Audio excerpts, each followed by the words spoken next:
অপরাজেয় বেগম খালেদা জিয়া, যিনি তার রাজনৈতিক জীবনে দেশের মানুষের জন্য বুনেছিলেন ভালোবাসার বীজ, তা যেন বটবৃক্ষ হয়ে ছায়াশীতল করছে সবাইকে। তিনি না থেকেও আছেন সবার মাঝে, সৌরভ ছড়িয়ে যাচ্ছেন দেশের রাজনীতির অনুকরণীয় ব্যক্তিত্ব হিসেবে।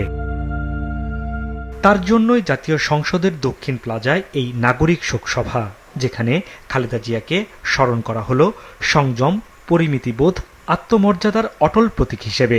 বেগম জিয়ার সমতুল্য সংগ্রামের কাহিনী আর কারো জীবনে খুঁজে পাবেন না। বেগম খালেদা জিয়ার গণতান্ত্রিক আদর্শে পরিচালিত হবে।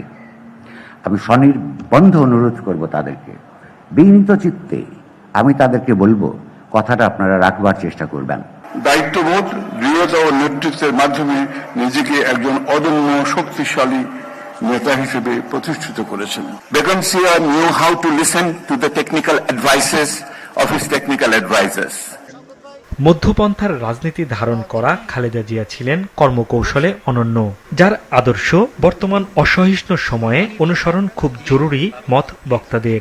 খালেদা জিয়াকে রাষ্ট্রের সর্বোচ্চ সম্মানসূচক উপাধি দেয়ারও দাবি ওঠে নাগরিক শোকসভায়।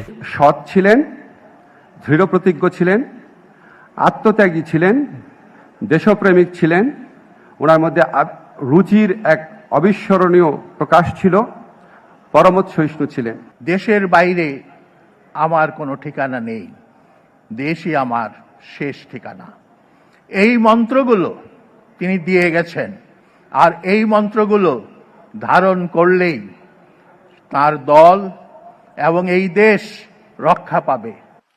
আমন্ত্রিত অতিথিদের মধ্যে বিভিন্ন পেশার শীর্ষ ব্যক্তিত্ব, গবেষক, ধর্মীয় প্রতিনিধি, পাহাড়ি জনগোষ্ঠীর প্রতিনিধি, চিকিৎসক, শিক্ষক ও অন্য পেশাজীবীরা বক্তব্য রাখেন।